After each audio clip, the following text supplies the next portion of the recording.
Hello people, dito po kami nag-dinner kagabi.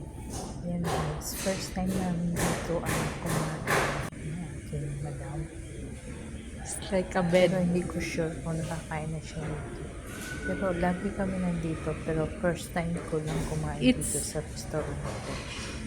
Turkish restaurant. What's that, ma'am? First time ko rin po na-experience na ganito yung yan, Pimos yata tong receipt dito. Yun, yung in-order ni madam. Kasi na-experience niya guys, yung kakaiba ng gawa ng doon talaga sa Turkish. Yung ganitong pagkain. Yan guys, watch nyo. Yan, una pina-order ako ng drinks habang nilintay. Kwento-kwento.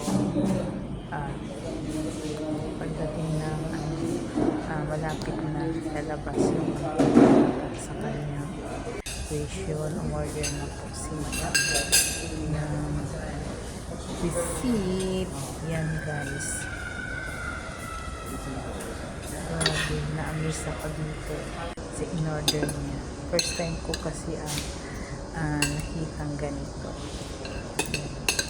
Basta guys, may mga na-experience si madam na sa kanyang mga pupuntahan. Sinasama niya rin ako dito sa sa mga branches ng mga restaurant na meron ganun. Yan guys, kumain kami dito. Yan, dalawa lang po kami, yung alaga ko sa ibang restaurant kumain.